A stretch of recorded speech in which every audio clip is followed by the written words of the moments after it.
What's up, guys? This is Coach Grant with First Down Training, and welcome to another episode of our First Down Training show. Today, we're going to be talking about how you can go from a 0-star recruit all the way to a 5-star recruit. So we're going to talk about the things that you need to do in the offseason to get some notoriety and get some exposure to college coaches. Then we're going to break down some current events. We're going to talk about how it's a little bit ridiculous that Colorado's retiring Travis Hunter and Shedeur Sanders' number. And then we're going to talk about how college athletes are able to actually make more money staying in college with NIL than going into the NFL draft, with the NFL draft coming up this week. Then we're going to answer some questions that you guys have left on a previous episode of our show. So we appreciate you guys tuning in. Let's get started.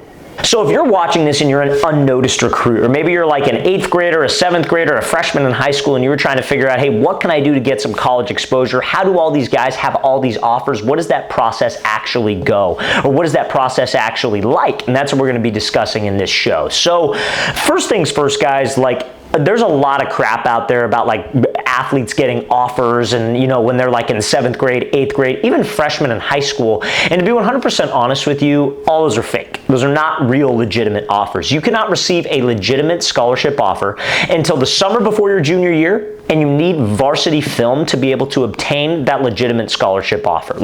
You see it nowadays. I had somebody reach out to me the other day about Sacramento State is a perfect example. You see all these players getting offers from Sacramento State, and these players don't even have varsity film. How does it even make sense? And generally, guys, it's all about hype. It's all about getting eyeballs on the school when you see that stuff. And a lot of times players actually pay for those offers. So you can't put a lot of weight on that. What you have to honestly look at the top tier guys. I'm talking the 5-star guys. I'm talking Jeremiah Smith when he was in high school.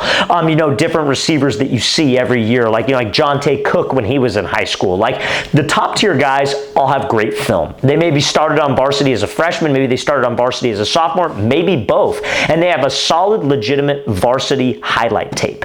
That is what you need, and that should be your primary focus. So if you don't have that, you shouldn't even necessarily be worried about offers. You shouldn't even be worried about this player who's my age has this many offers. Maybe he's already been on varsity. Maybe he actually has varsity film, or maybe it's complete BS. So don't play this comparison game. I think a lot of athletes in the recruiting process will play this comparison game he has this and he has that. Why am I not like this? And a lot of athletes get discouraged when that happens. Don't play that game. I promise you right now, everybody's recruiting journey is different. My recruiting journey when I was in high school was a lot different than the guys who I was competing with, other quarterbacks that were my class. Everybody's different, you guys, but you need to start with a varsity highlight tape. So what should your varsity highlight tape look like? How does a varsity highlight tape stand out to some of these top tier Power 5 schools? So first things first with your varsity highlight tape, you need to make sure that it is short, sweet, and to the point. It should be literally 1 to 3 minutes long, should be probably no more than 3 minutes, and the first 5 plays need to showcase that you are a college level recruit. Okay, that's the most important thing, because a college coach generally doesn't watch more than that. College coaches are extremely busy, their time is extremely valuable, and they're not going to sit there and watch a 10-minute long tape. So the first 5 plays of your highlight tape need to be explosive plays and showcase what you can do and that you can play at the next level. That's the most important thing, guys. So it should be 1 to 3 minutes, short, sweet, to the point. First 5 plays need to stand out. That's what you need. That is your bread and butter. That is what gets you recruited. I remember I had a coach.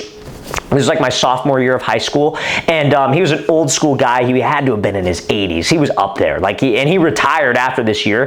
But I remember him sitting there in the weight room talking to all of us and saying, you guys shouldn't even be worried about getting offers. I'm the one that gets you recruited. It's not your film. It's not you. It's me. Kind of almost trying to intimidate us, oh crap, guys, it's not true. Your film is what gets you recruited. And then I remember the coach the very next year comes in, and he sits down in the same weight room and talks to everybody and says, hey guys, your film is what gets you recruited. So let's focus on getting good film. Let's focus on performing well, and that's what's going to get you to the next level. So it's about your film.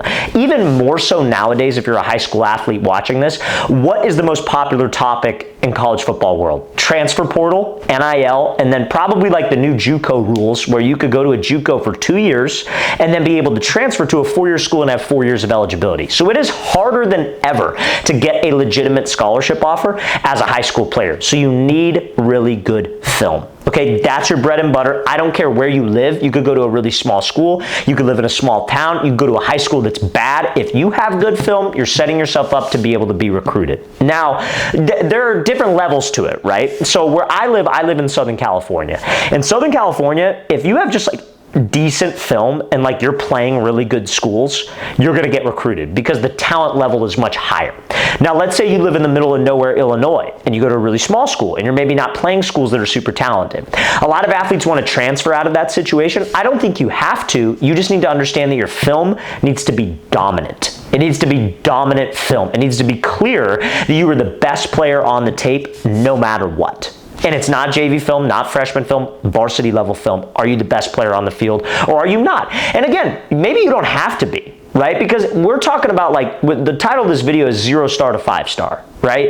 5-star guys get the Power 5 attention, the D1 schools, the schools that everybody sees on TV, right? Now, if you're going to go to one of those schools, you need to not only be the best player on your team, you need to be the best player in your league and the best player like in your general region, if you will. That's the standard that you should hold yourself to, and that's the standard you should hold your varsity film to. So that's number one. You need a good varsity highlight tape. Now, what do you do with that tape? You need to start getting it in front of coaches. And the best platform to do that on would be X, formerly known as Twitter, so you need to have some type of social media presence. You don't need to be on the Instagrams and the TikToks and the YouTubes. Yes, those are great, and those are great for learning information, and maybe it's a little bit of escapism, like you go on your phone, kind of takes your mind off things, cool. But if we're talking about purely recruiting, X is the best platform, because college coaches live on X. That is where they do most of their recruiting. This D3, the D2s, and even the D1s, they do all of their recruiting on that platform. College coaches will recruit two ways. They will go to high schools to recruit athletes, or I should say 3 ways. And point number 3 brings me into the next thing that's going to help you get recruited. But they'll either go to high schools and talk with the high school coach. So a college coach, let's say I'm a college coach. I go to a local high school in the area that I'm recruiting, and I go to them and be like, hey, do you have any players that I don't know about? Or I already know about a player, and I go to that school to ask the coach, hey, so I want to check out so-and-so, right? That's 1. 2, social media, X. They look for players there all the time. They're constantly engaging via DM, and that's what you should be doing. You should be getting this varsity film in front of college coaches. Now, the third way that they recruit is through camps, college camps, whether it's an exposure, well, not an exposure camp. We're going to talk about exposure camps and why I hate those in a sec. But they usually go to like satellite camps or their actual own camp that they host at their school. That's the next step. You need varsity film, you need to get your ass to camps, okay? So how do you know about camps? How do you find out about camps? We have actually a website where we have 100 different college camps that you guys can attend this year. Like we have it labeled like, you know, Alabama has a camp this date, Arizona State has a camp this date, etc. So if you guys would like the link to that website where we have all the camps listed, just post in the comment section below and I'd be happy to send that over to you guys, okay? But going to camps is the next best thing that you could do to get recruited. Now, like I said, you have to contact coaches through social media, and that's how you get your film in front of them. But a lot of people go about it the wrong way. Film and camps go hand in hand. You should use a college camp as an intro to get your film in front of a college coach. What do I mean by that? So let's say I'm an athlete. Let's say I'm a sophomore in high school. I played my first year of varsity. I'm going into my junior year. I could get some real recruiting attention. I have good varsity film. What I'm going to do is I'm going to make a contact list. D1, D2, D3. I'm going to write out 10 schools, 10 schools, 10 schools, maybe NAIA, 10 schools. I'm going to go on Twitter and I'm going to follow coaches from all of those schools, right? An easy way that you could find those coaches, it takes a little bit of work, but what you could do is you could go to the school's Twitter page. So let's say University of Alabama, just for example. Go to their football page, go to who they are following, not their followers, because it's going to be hundreds of thousands. Go to who they're following, and there will be a list of coaches there, I promise you that. The Alabama football Twitter page, or any university, insert university here. Go through, follow coach, follow coach, follow coach. Now, you might get some follow backs, you might not. I recommend getting verified on X because that allows you to DM more people. If you're not verified, it sucks that you have to pay for it nowadays, but again, that's just part of the game. I recommend investing in it because, you know, if you pay for a verification, you DM a coach and you get a scholarship, you're paying what, 25 bucks a month, maybe 20 a month. I don't even know how much it costs. I know I'm verified on there, but I don't even know how much it costs, but I think it's worth it because you pay what? 200 bucks a year, and that saves you what, 6 figures with the scholarship if you get a full ride. So I think the return on investment's there, so I recommend it. A lot of people say, hey coach, I wanted to do your strategy of DMing people, but I wasn't verified, so I couldn't do it. And they get mad at me. It's like, dude, invest the money. Like, if you can't find a way to earn or save up $20 a month, you got other problems. You know what I mean? So I recommend DMing those coaches, but don't DM them, hey coach, check out my film. Hey coach, watch my film. What you should do is you should DM them, hey coach, do you have any college camps coming up, or do you have any camps coming up that I can attend? Will you be in attendance at any camps? It's a short DM It's a question, and both of those attributes, short and a question, is an easier way for a coach to respond to you. I'll tell you this, like on social media, mainly on Instagram, I get probably 50 to 60 DMs a day from athletes. And some days even more. So if I'm not on it, they start stacking up, right? But I know I respond to the ones quicker that are short, sweet, to the point questions that I can answer. But if I get this long essay, I come back to it later because like sometimes I maybe don't have the time to read all of that and answer properly. So if you send this long essay to a college coach, and then at the end it's like, hey, please watch my film, it's unlikely he's going to read that because he gets a million messages just like that. We want to stand out. Think of it like this: when you're trying to date a girl and you're DMing her on Instagram or whatever it is, you want to stand out. If it's an attractive girl, she probably has 20 to 30 dudes who are messaging her the same exact message. You're so pretty, you're so beautiful. Like, so are you just going to be one of the 30, or are you going to stand out? Are you going to find a creative way to slide into the DMs? Now, I know it's a weird analogy, especially for you young guys, but at the same time, it's the same concept. We're trying to stand out. You're trying to get noticed. So asking something short, sweet, to the point about camps is a great way to get into that coach's DMs. We just want to get in his inbox, because a coach's DMs, take it from me, he's got people in his inbox that he interacts with, and then he's got requests, right? The requests stack up, dude. I'm telling you right now. So if you're in that request and he sees it and it's a short answer that he can answer easily, you're more likely to get out of the request and into his actual DM chat. Now, that's when you could send the film. So he sends you a camp date. Maybe you go, maybe you don't, but you have a line of communication with the college coach who's ultimately a decision maker on if you get an offer or not. So that's when you could maybe send your film. Hey, coach, would love if you could check out my film from this past year. That's a second DM. That's a third DM that you send to the guy, not the opening one, because we want to hook him in with the college camps, and then we want to be able to get the film in front of him. Now, let's talk about camps. Let's say you want to attend one of them. Maybe it's from the website that I mentioned earlier. Maybe a coach gets back to you and it's one of your kind of target schools. You know how I said to make that list, D1, D2, D3. Maybe it's one of your target schools and he's like, hey, we have a camp on June 20th or whatever the date may be. Okay, cool. You go to that camp, right? At the camp, especially if you only have 1 year of varsity film or maybe not a ton of film to show for yourself, you need to perform. And you need to make sure that you were letting that coach know beforehand that you were going to be at that camp. Hey, coach, just want to let you know I'll be there on June 20th. Look forward to meeting you.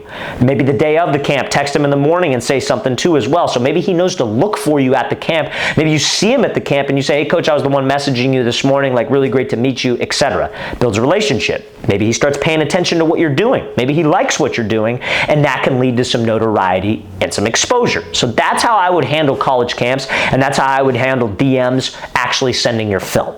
Now, the best camps for athletes to go to are camps where colleges are actually in attendance. Not these BS exposure camps, not these BS camps where they're going to get you ranked. I'm telling you right now, none of these 5-star guys, 4-star guys, they got ranked because they were great football players. They did not go from being unnoticed and just going to a camp and then bam, they're a 5-star because they performed well at the camp.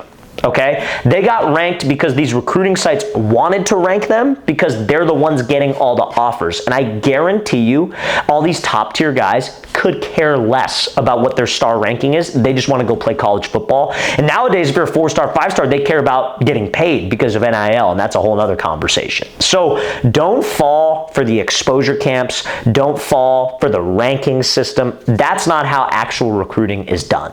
Nobody, when you get to college, I will tell you this right now, nobody cares what star ranking you were. You can be a 0-star, 1-star, 2-star, 3-star. There are 2 reasons why I know the star system is BS. Number 1, a couple years back, I trained 2 quarterbacks. Both were class of 2022, I believe. I want to say 2022. And they were both 3-stars. One went D1. One's best offer was a D2, and then he ended up going JUCO. But they were both 3-stars. So shouldn't they both go D1 if one of them was going D1, or shouldn't they both go D2? How does that make any sense? It's because BS, guys. The star rankings, it's all about hype. It's just so the recruiting site could write a fancy headline like, oh, 4-star recruit commits to Oregon, so they get more clicks on their website. So don't worry about the stars and the rankings because it's BS. Now, the second way I know that it's BS is I trained this kid a little while back. I guess he's an adult. I trained this guy a couple years back who ended up going to USC. and he was at USC when Lincoln Riley first got there. He was one of the guys that transferred to USC because of Lincoln Riley.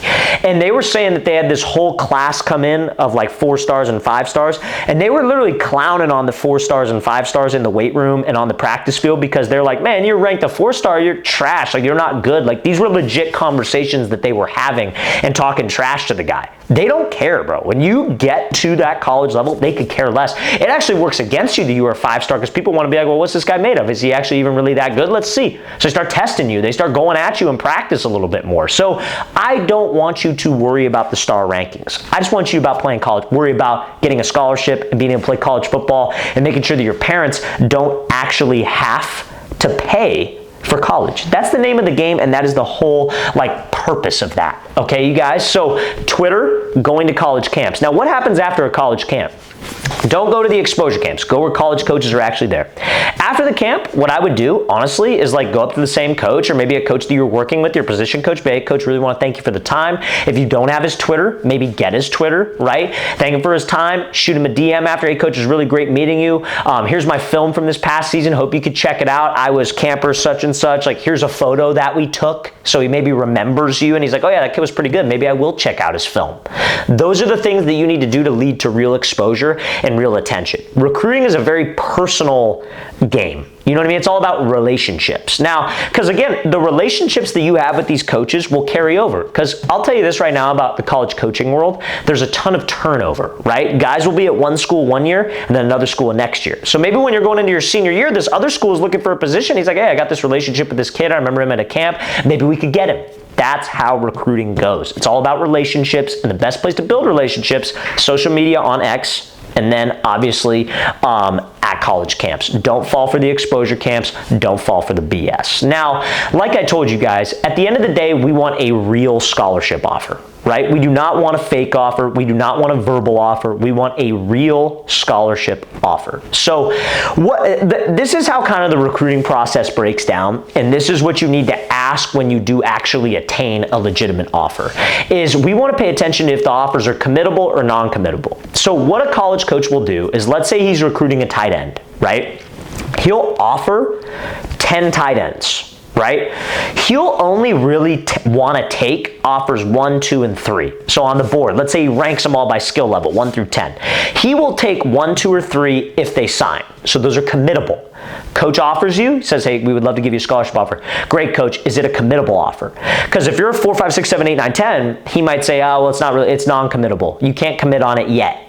Right? That essentially means you're their second option. So you get that offer, you got to keep pushing. You got to keep working. You got to keep networking. You got to keep promoting yourself on social media. You got to keep going to college camps. You got to keep building relationships because you can't bank on that single offer. You need a committable scholarship offer. And I recommend nowadays, with the transfer portal, the JUCO rules, committing as soon as possible, just so you have that spot secured. If it's committable, commit. So they know you're their guy, you're that school, and you can go. I recommend that. Obviously, don't make any rash decisions. If you have options, great, but you need to make sure they are committable scholarship offers. This process is to get you committable offers, not non-committable offers, okay? So I hope that makes sense, you guys. Now, fellas, before we get into some current events, before we talk about Travis Hunter and Shedeur Sanders, before we talk about NIL, if you were a quarterback or wide receiver watching this video and you would like to train with myself and my staff of coaches, we are going to be coming out to 7 more states across the entire U.S. this offseason for 2-day-long QB and wide receiver training camps. So if you go to that very first link in the description below, that is where you can sign up. Next up, we're going to be coming out to Newark, New Jersey. That camp is completely sold out. Then we'll be heading out to Birmingham, Alabama. Houston, Texas after that. That camp is also completely sold out. Then after Houston, we'll be going to Boston, Massachusetts, Columbus, Ohio. Columbus is sold out too. Then we'll be going to Boise, Idaho, and then finishing off our camp tour in Los Angeles, California. So guys, if you're local to one of those cities that we are actually going to that has available spots, go to that very first link in the description below. That is where you can sign up. Now you might be wondering, why are our camps sold out? Why don't you just leave it open? It's because, guys, camps are all about, our camps at least, are all about developing. It's not like the college camps that I mentioned earlier in this video. We actually focus on developing athletes and actually, like working with them one-on-one, hands-on. Like that's our whole goal, is to make you a better football player, better quarterback, better wide receiver, right? We can't do that if it's just like a setting of 1 million people and it's just like, all right, let's go as fast as we can. It's not what we do, guys. We focus on developing the athlete, coaching the athlete, giving him feedback, and then having him apply that feedback and seeing if he actually gets better so you could take that home with you and work on it as well. So guys, if you want to camp like that, you need to improve your skills. Maybe you don't have varsity film. Maybe your goal is to get varsity film. You need to improve. Guys, very first link in that description below. It's where you can sign up. We'd love to have you out to one of our camps. So let's get to some current events, you guys. So current event number 1, Colorado retires jerseys of Travis Hunter and Shedeur Sanders ahead of the spring game. So a lot of people were upset about this. A lot of people were upset about this. And I kind of get it because, I mean, Colorado, like, you know, like, don't get me wrong, Deion definitely turned around that program, right? Like, they had a awful record. Like, I think they only had like maybe 1, 2, or 3 wins before he got there. Turned them around, turned them into like a 500 team, maybe a little bit over 500 team. So major turnaround, major flip, major culture change. And Colorado is one of the most popular programs in the country, and they obviously get a lot of recruiting attention because of Deion. Everybody wants to go play for Deion, and he's kind of like, he's like older school, if I might say, in terms of like the NIL stuff. He's not a fan of like the collectives, which are all the people that, like, you know, like you hear that about like Nico Iamaleava, like what he did at Tennessee. Like, Tennessee was paying him that money. Tennessee was going to have to pay him that $2 million a year through their booster collective. A bunch of boosters pull all their money together to go get good players. Colorado doesn't seem to do that. They probably do it because they need to do it to compete, but Deion's against that, and he's a little bit more old school. And so I feel like parents like that who are involved with their child's recruiting decisions, so a lot of people want to play for him. So don't get me wrong, he turned that program around. Travis Hunter won the Heisman. Shedeur, I like Shedeur a lot. I think he's a great quarterback. But I feel like Travis Hunter's jersey should be retired. I don't think Shedeur should be retired. That's just my opinion. That's my opinion. And I'm a Shedeur guy. I just don't think he did really enough. I think Travis Hunter winning the Heisman warrants it. Now, everybody brought up the argument like, oh, Tim Tebow's jersey hasn't even been retired at Florida yet. That's a fair criticism. And I feel like Tim Tebow did a lot more than Shedeur did, and his jersey isn't retired yet. But it's really up to the school. So you can't really fault them. You can't really blame them. I don't necessarily agree with it, but it's their decision. You know, it's like it's their decision. And Deion was like in a press conference saying how it's like, oh, it's because everybody hates on us. And like, that's probably a lot of it. But at the same time, it just doesn't make sense. Like, Shedeur really didn't do anything, you know? But I agree with Travis Hunter's jersey because he won the Heisman. I just don't think Shedeur should have been retired. But that's just me. That's just my opinion. All right, so now, next current event, guys. This is an interesting one, I think. How the changing economics of college football affect the NFL. Players considering whether to enter the NFL draft early now have the option to make significant income by remaining in college. I know I would.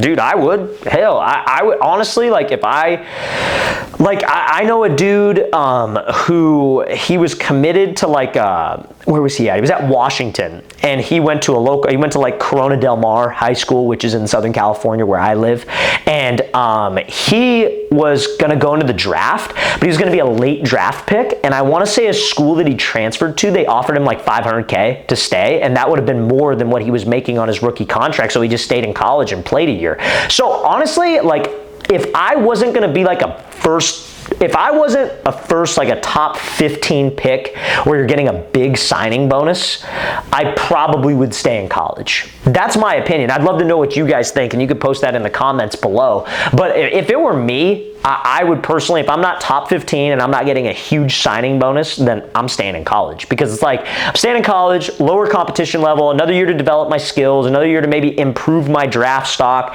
The risk is injury, though. That's the risk. You go back to college, you get injured, that might actually hurt your draft stock. But if I'm not going to go like top 15, top 20, I probably wouldn't go for the draft if I had a better offer to stay in college. If I didn't have a better offer to stay in college, I obviously would go to the draft. But that's just my opinion. But I'd love to know what you guys think. I think that's an interesting topic. I think that changes a lot with college football, especially with how things are nowadays with how much they're paying athletes, okay? So now, guys, we're going to get into some of your questions. So these are questions that you guys left on a previous episode of our show. What we do is we go through all the questions. We find some ones that feel like could give you guys the most value. So guys, if you have questions, stuff you want to ask me, post them in the comment section below of this video, and I'd be happy to answer those. I'll write back to you and answer those, and then we will also feature them on an episode of this show. So guys, if you have questions, we really appreciate the support. Post it in the comment section below. Let's get into some of your questions, you guys. So question number 1.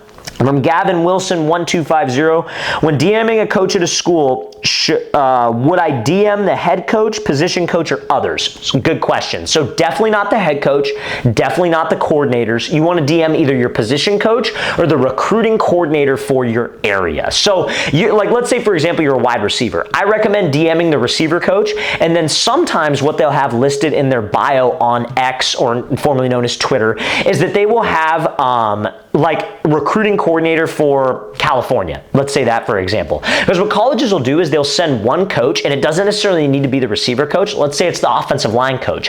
His job is to recruit all the positions that they are looking at in California. So he's the recruiting coordinator for that state or for that region. California, they probably break it up into like southern and then like northern and central, obviously, because it's a big state. But like if it's a smaller state, like, like maybe like in Indiana or something like that, like there's going to be one guy. So you want to try to figure out who the recruiting coordinator is or your position coach, and those are the guys most likely to respond to your messages. Head coach and a coordinator, chances are, will not respond unless they maybe reach out to you first, and that's for the top tier guys. So appreciate you asking that, man. Hope that was able to help. Next question. Hey, coach, I'm going to be a junior next year, and I'm hoping to play on varsity. I don't have any varsity film yet, obviously, but also hardly and JV freshman film either as well. I was fighting a knee injury. You suggest emailing tons of coaches, going to a few camps. What should I be doing to stay in contact with the coaches who aren't at the camps I'm attending? Thanks for making videos on YouTube, Insta. They help a lot. So yeah, Ducky VH1ZV, I appreciate you asking, man. So if you don't have varsity film, it's really the same. Even if you had freshman film and JV film, it's really the same as having no film, because a college coach is not going to watch freshman or JV film. He is going to watch strictly varsity film. So what can you do to help with your recruiting process if you don't have varsity film? Step number one, like you said, is attending college camps. So what I would do is I would make an X profile, and I would have you know your height, your weight, if those are marketable attributes about yourself. I don't know if you mentioned that in the question, if those are what your height and weight was. But anyways, I would set up an X file, your position, your graduating class, school you attend, and I would start DMing coaches, and I would ask them, be like, hey, like, do you have any camps coming up? Do you have any camps coming up? Right now, it's all about relationships for you. Coaches respond, hey, we have a camp on this date. Okay, great. Follow up with them before the camp. Hey, I'm coming to your camp. There's really not much you can say without varsity film. But what I would do on Twitter, especially if that coach follows you, is post content, post clips of you training in the offseason, lifting with the team, going to other camps, just so they see you popping up in the feed. Maybe they see something they like. Maybe they pay close attention. Then you message them and say, hey, I'm going to be coming to your camp on this date. At the camp, it's crucial that you perform well. After the camp, it's crucial that you go up to that coach and talk to him and ask him questions. I would ask him, hey, what are you looking for in my position at your school? What do you recruit? Like guys that you recruit, what do they have? What attributes do they have? Where do you think I can improve? Ask him those questions. After the camp ends, send him another message. Hey, coach, would love to stay in contact. Really appreciate your time. So the next year when you get varsity film, you have a contact that you could send your film to. So hope that makes sense, dude. I hope that honestly helps. But that's how I would go about it if I didn't have any film. Now, next question from Win Southwell. I'm an incoming freshman, 6'5", 265. Wanted to know if there's any way I should be conditioning that's not just running. I play line. So, I mean, honestly, man, you can get conditioning out of stuff that you do in the weight room. So, in the weight room, if you do lifts where you, like, the thing about football is it's a very stop and go sport. Like conditioning is not running laps for football players. That's like for soccer players because they're constantly running. Football players, it's start, stop. As much explosion as we can, we get some rest, then we do it again. So that's also how you should be training in the gym to help with conditioning. So if you're not like, other than running sprints, what you can do in the gym is like, let's say for example, you're doing an exercise like power cleans, right? Let's say you're doing 5 reps on power cleans. You're trying to move that way as explosive as possible. After your 5 reps, take some rest.